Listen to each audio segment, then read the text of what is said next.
Good morning students. हमारा 10th class में chapter 6 life process चल रहा है और इसमें हमने ह्यूमन में जो रेस्पिरेटरी सिस्टम होता है इसको पढ़ लिया था। ठीक है, अब हमारा जो फोकस है हम प्रॉपर रेस्पिरेशन को समझेंगे आज।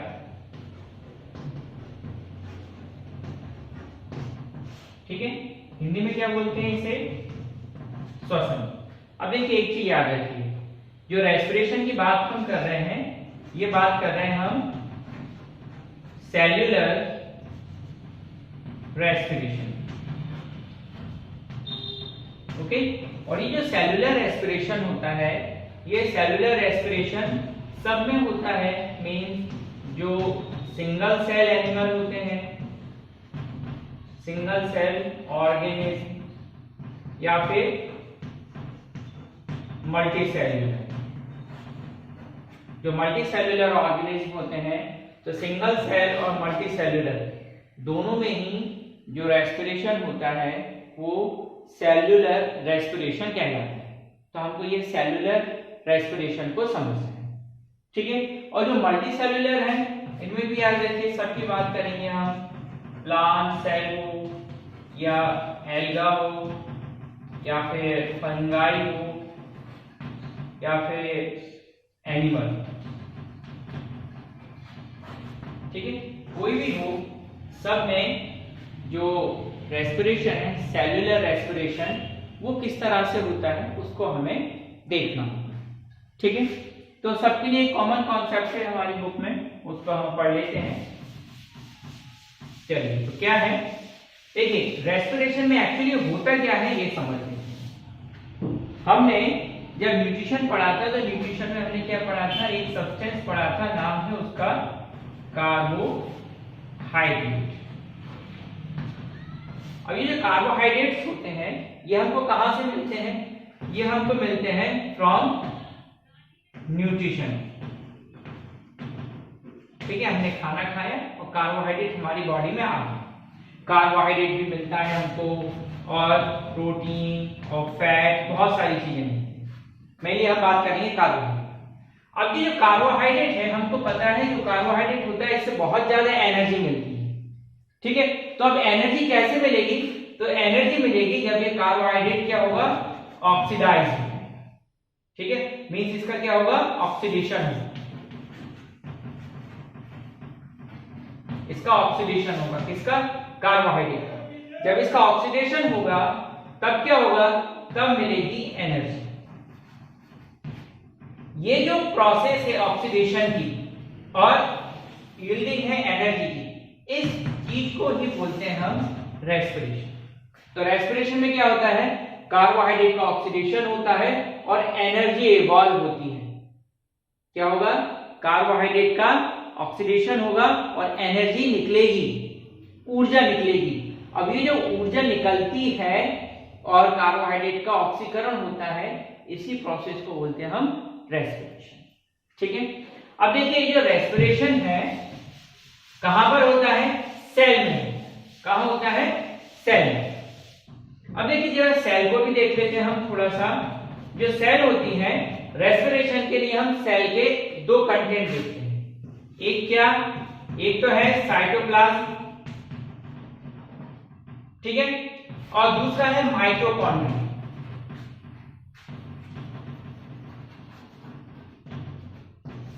ठीक है, एक है साइटोप्लाज्म, दूसरा है माइटोकॉन्ड्रिया। हमने 9th क्लास में सेल का पूरा डिटेल स्ट्रक्चर पढ़ा हुआ है the fundamental unit of life में। ठीक है, तो हम अच्छी तरह से जानते हैं साइटोप्लाज्म क्या होता है और माइटोकॉन्ड्रिया क्या होता है।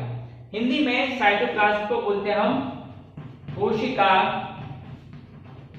द्रव और माइटोकॉन्ड्रिया को माइटोकॉन्ड्रिया ही कहते हैं।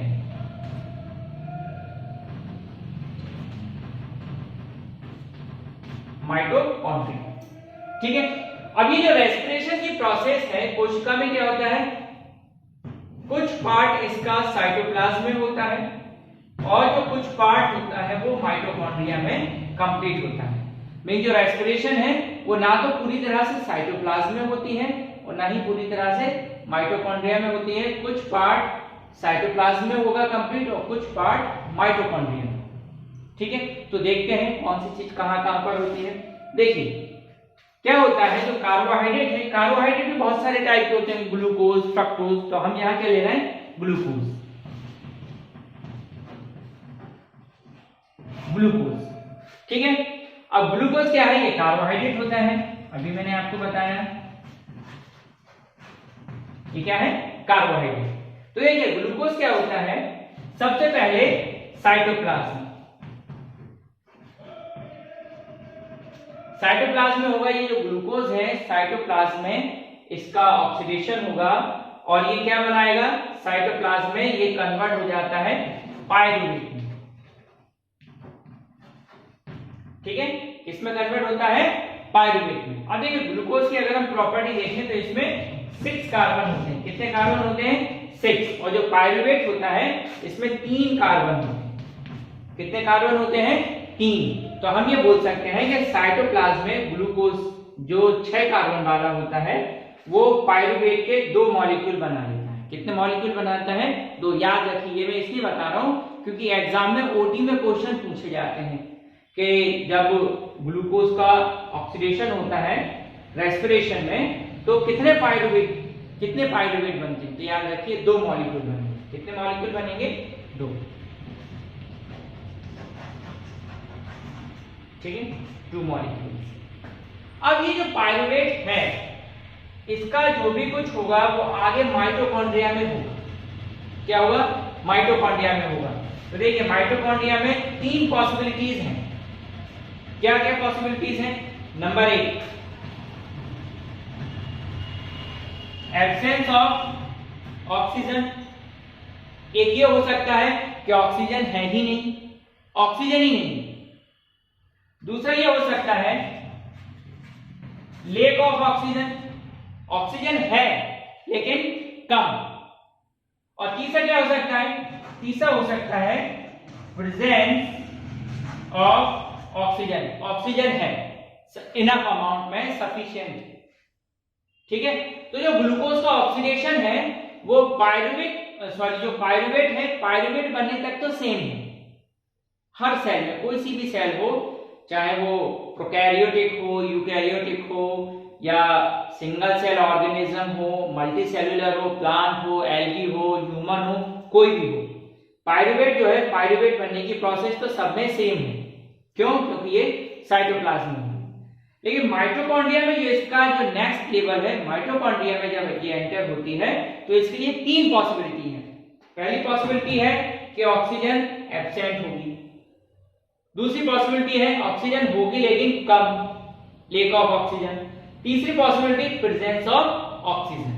ठीक है, तो इन 3 कंडीशन के बेस पर अब जो पायरुवेट है इसका जो ऑक्सीडेशन होता है वो उससे अलग अलग 3 डिफरेंट टाइप के कंपाउंड बनते हैं। ठीक है, कौन कौन से बनते हैं, चलिए उसको देखते हैं।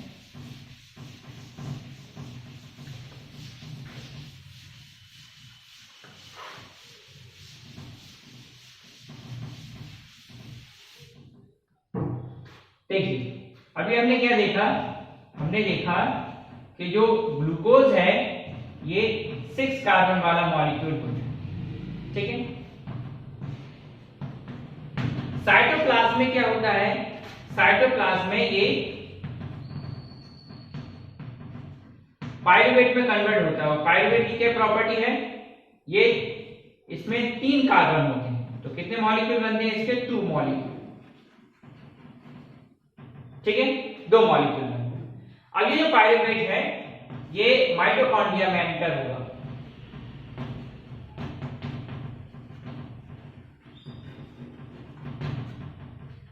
तो 3 पॉसिबिलिटी है। पहली क्या है,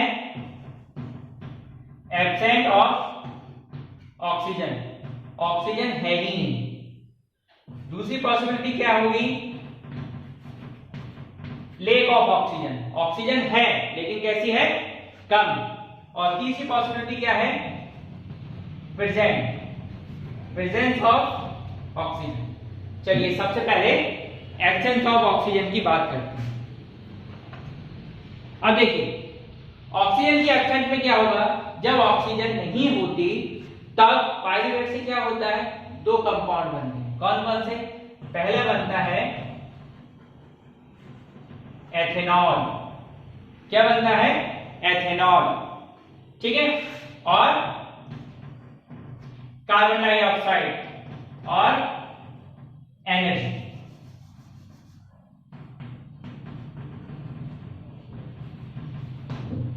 ये याद रखिएगा।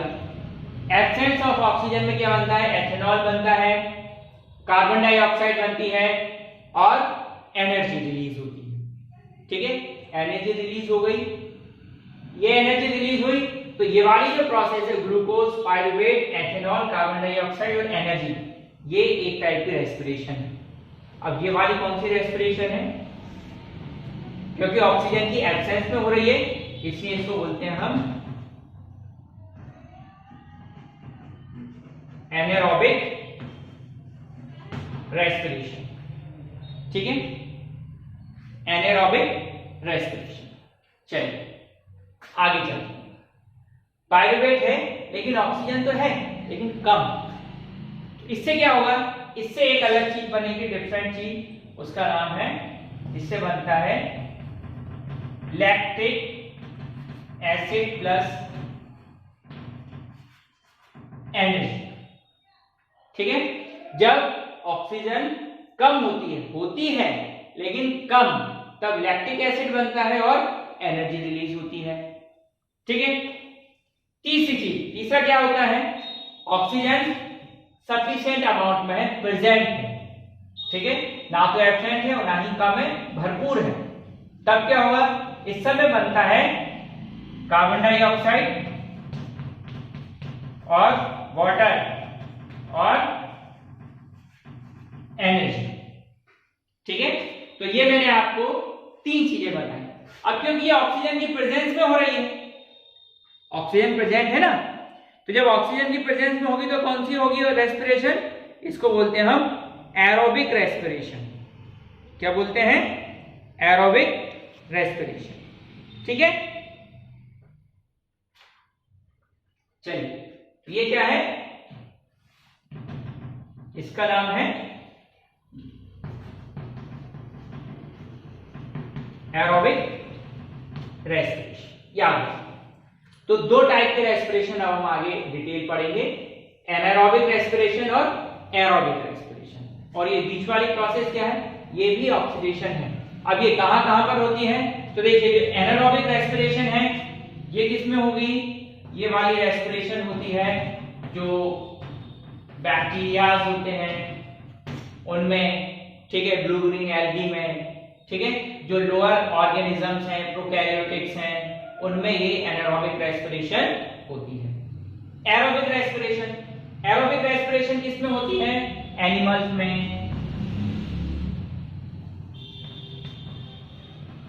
और प्लांट, हाई प्लांट, इनमें होती है।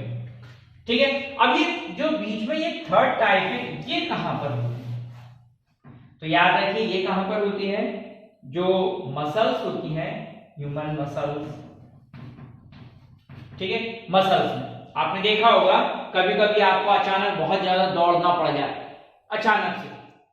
ठीक है, तो क्या होगा? आप दौड़ तो लेंगे लेकिन जब आप रेस्ट करेंगे उसके बाद में आपके जो लेग्स हैं, जो मसल्स हैं, काफ मसल्स हैं और थाई मसल्स हैं, इसमें आपको पेन फील होगा। वो किसकी वजह से है? लैक्टिक एसिड की वजह से। या कभी कभी आपको बहुत ज्यादा काम करना पड़ जाए, बहुत मेहनत वाला काम करना पड़ जाए, तो उस समय क्या होगा? उस समय भी आपको दर्द फील होगा, आपके शोल्डर में पेन हो सकता है या आपको बैक पेन हो सकता है। इस टाइप के जो आपको दर्द होंगे वो भी किसकी वजह से होते हैं? लैक्टिक एसिड की वजह से होते हैं। रीजन, क्योंकि जब आप सडनली दौड़ रहे होते हैं तो आपकी जो बॉडी है वो अभी हैबिचुअल नहीं हुई थी दौड़ने के लिए, अचानक से बहुत ज्यादा दौड़ना पड़े। मान लीजिए डेली आप 1 किलोमीटर दौड़ते हैं और किसी दिन आपने 10 किलोमीटर दौड़ना है, तो आपकी बॉडी केवल 1 किलोमीटर के लिए हैबिचुअल है, बाकी के जो रेस्ट 9 किलोमीटर आप जो एक्स्ट्रा दौड़े हैं उसके लिए नहीं। उस समय क्या होगा? आपकी बॉडी की रिक्वायरमेंट होगी ज्यादा से ज्यादा ऑक्सीजन। लेकिन जब आप ब्रीदिंग कर रहे होंगे तो उस समय आपके जो लंग्स हैं वो अभी इतनी ज्यादा ऑक्सीजन अंदर लेने के लिए कैपेबल नहीं है, इसलिए ऑक्सीजन क्या होगी? जाएगी लेकिन कम। क्या होगी? कम। इसी कम को बोलते हैं लेक ऑफ ऑक्सीजन। तो उस समय क्या होगा? लैक्टिक एसिड बनेगा और एनर्जी आपको मिल जाएगी। फिर जो लैक्टिक एसिड है वो बाद में इसी प्रोसेस के थ्रू कार्बन डाइऑक्साइड और वाटर और एनर्जी फॉर्म करता है, लेकिन इसमें थोड़ा सा टाइम लगता है। जब तक ये प्रोसेस चलती है तब तक हमको क्या फील होता है, टिंग, याद रखें। चलिए अब इसको थोड़ा हिंदी में देख लेते हैं।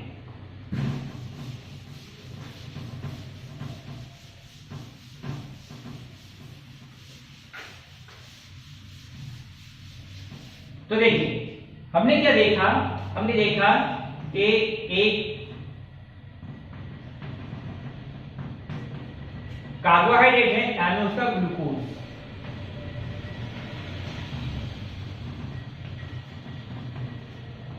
कार्बोहाइड्रेट, ठीक है। ग्लूकोज का क्या होता है, कोशिका द्रव में काम होता है इसका। कोशिका द्रव, कोशिका द्रव में ये किसमें कन्वर्ट हो जाता है, ये कन्वर्ट हो जाता है पायरुवेट में, ठीक है। नाम सारे वही हैं, बस हिंदी में लिखा हूं मैं पायरुवेट में। अब पायरुवेट क्या होता है, ये 3 कार्बन वाला अणु होता है। तो कितने अणु बनते हैं इसके, 2। ग्लूकोज 6 कार्बन परमाणु वाला अणु होता है, ठीक है। अब ये जो पायरुवेट है, ये पायरुवेट कहां जाएगा, ये पायरुवेट जाएगा माइटोकॉन्ड्रिया में।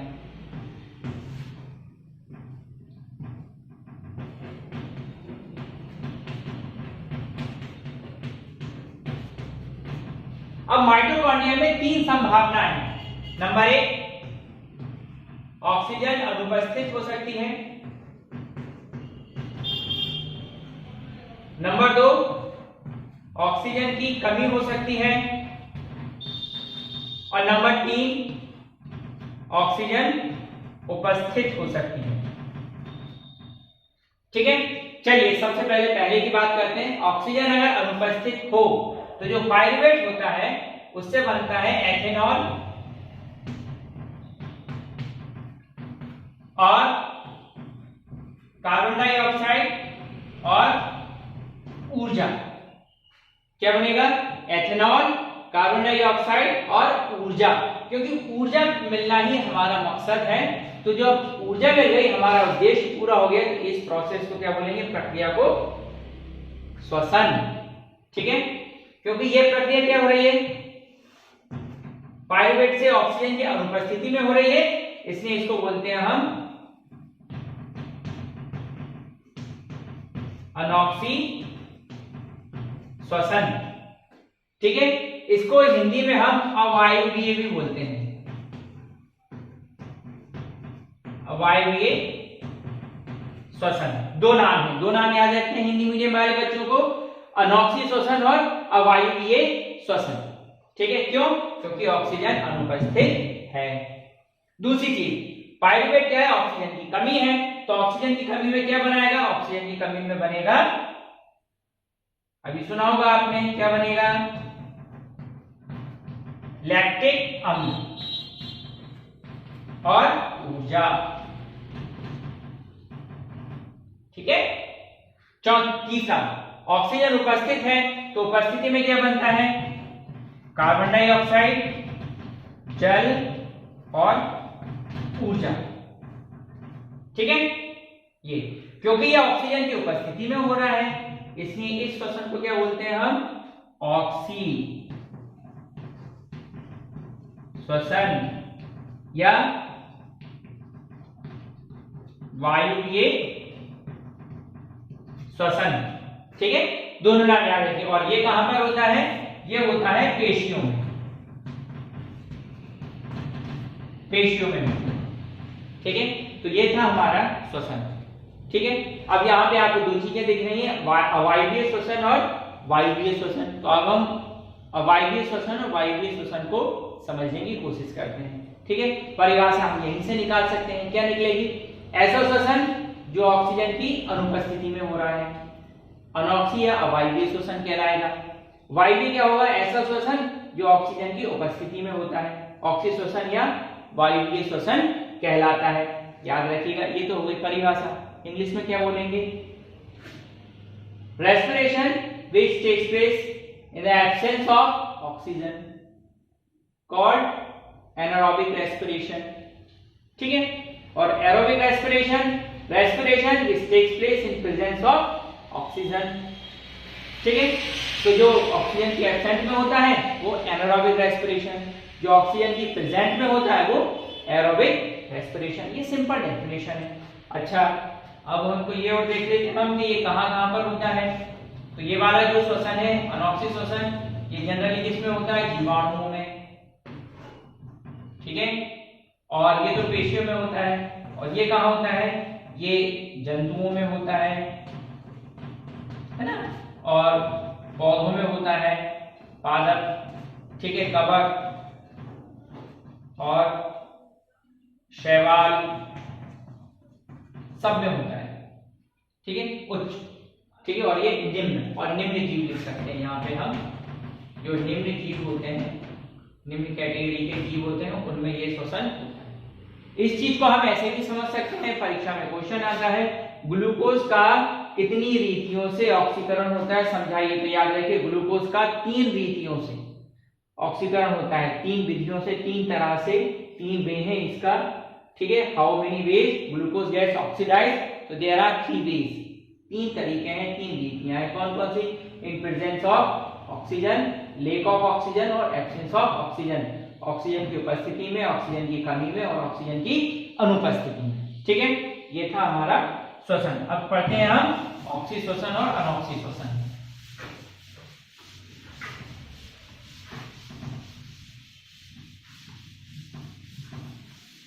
तो चलिए यहां पे हम हेडिंग लिख लेते हैं। सबसे पहले लिख लेते हैं हम एरोबिक रेस्पिरेशन, और दूसरा लिख लेते हैं हम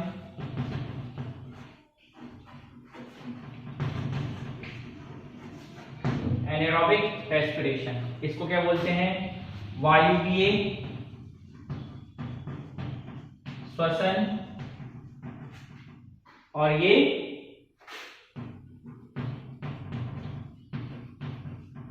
अवायवीय श्वसन। ठीक है, इसका एक नाम और याद रखेंगे हिंदी मीडियम वाले बच्चे, ऑक्सी।